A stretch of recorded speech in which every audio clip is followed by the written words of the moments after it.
नमस्कार, मैं हूं आपके साथ हेमंत कुमार और आज हम बात करने वाले हैं कि अमेरिका की संसद में आखिरकार ईरान के युद्ध को रोकने को लेकर के कैसा प्रस्ताव पारित हो गया और ट्रंप पर इस प्रस्ताव के पारित होने के बाद असर क्या पड़ने वाला है। इससे भी बड़ी बात यह कि ट्रंप की पार्टी में क्रॉस वोटिंग हो गई और अमेरिका की संसद में जो हुआ वो ट्रंप के लिए टेंशन कैसे दे गया, इस वीडियो में हम विस्तार से समझेंगे। क्योंकि वो कौन से सांसद हैं ट्रंप की पार्टी के, रिपब्लिकन पार्टी के, जिन्होंने ट्रंप के खिलाफ वोटिंग कर दी और ये प्रस्ताव हो गया पास। अब इससे ट्रंप की मुश्किलें कैसे बढ़ेंगी और क्या इस प्रस्ताव के पास होने से युद्ध रुक पाएगा, ये सबसे बड़ा सवाल जो इस वक्त आपके जहन में आ रहा होगा। आज हम इसी पर बात करने वाले हैं क्योंकि अमेरिका की संसद ने एक ऐसा प्रस्ताव पास किया है जिससे ट्रंप के जो सैन्य शक्तियों की ताकत है उसको सीमित कर दिया गया है। अब हम देखेंगे कि जब वोटिंग हुई तब ट्रंप की जो पार्टी है, रिपब्लिकन पार्टी, उसमें 4 सांसद ऐसे थे जिन्होंने ट्रंप के खिलाफ जाकर के वोट डाला इस प्रस्ताव में। हालांकि 3 ऐसे सांसद भी हैं जिन्होंने वोटिंग में भाग ही नहीं लिया और इसके चलते कहा यह जा रहा है कि ट्रंप के खिलाफ यह प्रस्ताव एक तरह से पारित हो गया, जिससे ट्रंप की जो सैन्य शक्तियां हैं वो अब सीमित हो गई हैं। ट्रंप कुछ भी बयान दे रहे थे, हो सकता है उन पर लगाम लगे ना लगे, लेकिन सेना को आदेश देने के मामले में लगाम जरूर लग गई है। क्योंकि विपक्षी पार्टी जो डेमोक्रेट्स हैं उनका साथ दिया ट्रंप की पार्टी के 4 सांसदों ने क्रॉस वोटिंग कर लीजिए या ये कह लीजिए कि ट्रंप के खिलाफ जाकर के वोट डाला और असर क्या हुआ कि 50-47 से पास हो गया प्रस्ताव। 50 वोट इस प्रस्ताव के पक्ष में पड़े और 47 वोट ऐसे थे जो इसको पारित नहीं करवाना चाहते थे, यानी कि विपक्ष में पड़े। इस तरह से ये प्रस्ताव जीत गया और ट्रंप की पार्टी के भीतर टेंशन भी शुरू हो गई। अब इसे कानून बनाने के लिए क्या करना होगा, ये अभी इसके कुछ और चरण हैं कि एक प्रस्ताव इसे लेकर के जब पारित हुआ है तो कुछ और चरण है जिनसे इस प्रस्ताव को गुजरना होगा, उसके बाद ये कानून बनेगा। अगर ये प्रस्ताव कानून बन जाता है तो ट्रंप सरकार को ईरान के खिलाफ जो युद्ध हो रहा है उसको जारी रखने के लिए कांग्रेस की मंजूरी वहाँ पर लेनी पड़ेगी। अगर कांग्रेस इसे मंजूर नहीं करती है तो ट्रंप इस युद्ध को जारी नहीं रख पाएंगे, उनकी सरकार इस युद्ध को आगे जारी नहीं रख पाएगी। तो दोस्तों, जो अमेरिका की संसद है सीनेट, और सीनेट में इस पर अंतिम वोटिंग होना हालांकि अभी बाकी है, जैसे मैं कह रहा था कुछ और चरण भी बाकी है और इसके बाद इसे रिपब्लिकन पार्टी की जो बहुमत वाली सरकार है, ट्रंप सरकार, हाउस ऑफ रिप्रेजेंटेटिव्स, उससे भी मंजूरी लेनी होगी। हालांकि इसके बाद भी ट्रंप इसके खिलाफ वीटो कर सकते हैं। फिर उस वीटो को रद्द करने के लिए क्या करना होगा, उसके लिए सीनेट और हाउस दोनों में 2/3 बहुमत होना चाहिए, तब जाकर के ट्रंप का वीटो जो है वो कैंसिल हो पाएगा।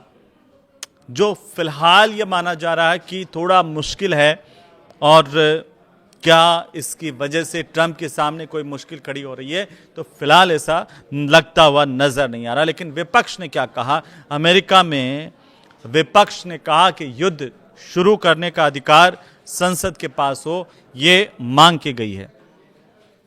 और ये जो वोटिंग हुई है उसमें इसे विपक्ष अपनी बड़ी जीत के तौर पर देख रहा है। 50-47 से जो ये प्रस्ताव पास हुआ, इसे विपक्ष अपनी जीत मान रहा है और माना यह जा रहा है कि अमेरिका में युद्ध शुरू करने या सेना भेजने का अधिकार जो है वो राष्ट्रपति का नहीं बल्कि संसद के पास होना चाहिए।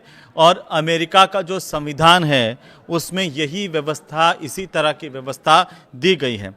अब इस प्रस्ताव को जो वर्जीनिया के डेमोक्रेट्स हैं, सीनेटर टिम केन, वो लेकर के आए इस प्रस्ताव को, और बहस जब हुई तब टिम केन ने यह कहा कि अभी जब युद्ध विराम की बात हो रही है तब ट्रंप को संसद के सामने आकर के अपनी रणनीति संसद को बतानी चाहिए। अब जो डेमोक्रेट सीनेटर टिम केन हैं, उन्होंने ये कहा कि युद्ध शुरू करने का अधिकार जो है वो संसद के पास है, सिर्फ राष्ट्रपति के पास नहीं है। वहीं व्हाइट हाउस ने ये कहा है इस पर कि ट्रंप ने अमेरिका की सुरक्षा के लिए अपने अधिकारों के तहत ईरान पर कार्रवाई की है। अब अमेरिकी कानून के मुताबिक कोई भी राष्ट्रपति बिना संसद की मंजूरी के सिर्फ 60 दिन तक ही सैन्य कार्रवाई चला सकता है, इससे ज्यादा नहीं। इसके बाद या तो युद्ध खत्म करना होता है, या फिर कांग्रेस से अनुमति लेनी होती है, या फिर सेना की जो सुरक्षित वापसी हो उसके लिए 30 दिन की अतिरिक्त मोहलत मांगनी होती है कि संसद के सामने, सीनेट के सामने जाके कहें कि सेना को वापस लाना है, इसलिए उसे 30 दिन का समय दिया जाए। लेकिन इसे लेकर के चूंकि चर्चा अभी इस बात को लेकर के तेज हो रही है कि क्या ट्रंप पर अमेरिका की संसद में दबाव बढ़ता जा रहा है, ट्रंप संसद के दबाव से कैसे उभरेंगे, क्या अंतिम जो अवसर ट्रंप के पास है वीटो का वो भी फेल हो जाएगा या वो चल जाएगा, ये अभी देखने वाली बात होगी। लेकिन बहुमत के बीच में ट्रंप के खिलाफ ये प्रस्ताव पारित हो जाना ही बड़ी बात मानी जा रही है। और अब जल्दी से हम देख लेते हैं कि पिछले 24 घंटों में अमेरिका ईरान युद्ध को लेकर के हुआ क्या है, क्योंकि ट्रंप ने ईरान पर जो हमला है वो टाला है। ट्रंप ने कहा कि अमेरिका ईरान पर सबसे बड़ा हमला करने वाला था, लेकिन फिलहाल इसे रोक दिया गया है। इसके पीछे की वजह क्या है, वो अलग अलग तरीके की चर्चाएं सामने आ रही। कोई कह रहा है कि संसद में ये प्रस्ताव आ रहा था, कोई कह रहा है कि दूसरे देशों का दबाव है, तो अलग अलग बातें। कोई कह रहा है कि अंदरूनी ही ट्रंप के सरकार के अंदर ये दबाव है कि क्या कर रहे हैं, इतने दिन से युद्ध चल रहा है, देश को भी परेशानी हो रही है। अब आप देखिए कि ये रोक दिया गया, बड़ा हमला होते होते रुक गया है। ट्रंप ये कह रहे थे कि वो बड़ा हमला करेंगे, नेस्तनाबूद कर देंगे, लेकिन वो नहीं कर पाए हैं। ये कहा है कि कतर, सऊदी अरब और यूएई जो हैं, उन्होंने बातचीत का मौका देने के लिए यह आग्रह किया था कि भाई ईरान को एक बातचीत का मौका दिया जाए। और यह आग्रह किसने किया? कतर ने किया, यूएई ने किया और सऊदी अरब ने किया अमेरिका से कि भाई बातचीत का मौका दें, इसलिए अभी आप ये हमला मत कीजिए। और ये कहा जा रहा है कि इसकी वजह से ट्रंप ने ये हमला टाला है। दूसरी बड़ी बात 24 घंटे में यह हुई कि ईरान ने हॉर्मुज स्ट्रेट पर अपना नया कंट्रोल सिस्टम बना लिया है। और ईरान ने ये जो नया कंट्रोल सिस्टम बनाया हॉर्मुज स्ट्रेट से जब गुजरने वाले जो जहाज हैं उनके लिए अनुमति को अनिवार्य कर दिया है। भाई जो अनुमति लेकर के नहीं जाएगा उसे जाने नहीं देंगे, ये सीधा सीधा ईरान का संदेश है और इसको वो लागू भी कर रहा है। ईरान ने कहा कि बिना परमिशन यहाँ से हॉर्मुज से गुजरना अवैध माना जाएगा, परमिशन होगी तो बात होगी। ईरान ने यह कहा कि यूरेनियम संवर्धन पर समझौता जो है वो नहीं करेंगे। अमेरिका ने कहा कि जो एनरिच्ड यूरेनियम है वो आप हमें दे दीजिए और तब हम मान लेंगे कि युद्ध खत्म करना चाहिए। लेकिन ईरान ने इस पर बिल्कुल मना कर दिया, ये भी कह दिया कि यूरेनियम संवर्धन पर कोई समझौता नहीं होगा और उनका देश किसी के दबाव में नहीं आने वाला है। राष्ट्रपति जो मसूद हैं उन्होंने भी कहा कि बातचीत होगी, लेकिन ईरान जो है वो झुकेगा नहीं। ये स्थितियां ईरान की तरफ से अभी भी क्लियर दिख रही हैं कि ईरान जिस बात पर पहले था वहां पर अभी अड़ा हुआ है, उसके व्यवहार में किसी तरह का कोई परिवर्तन आता हुआ अभी दिख नहीं रहा है। क्योंकि ये जो तारीख है वो 20 मई की तारीख है और इस दिन अगर ये बड़ी खबर आती है कि अमेरिका की संसद में ट्रंप के खिलाफ प्रस्ताव जो है वो पारित हो गया, तो ये वाकई ट्रंप के लिए टेंशन हो सकती है, उनकी सरकार के लिए टेंशन हो सकती है।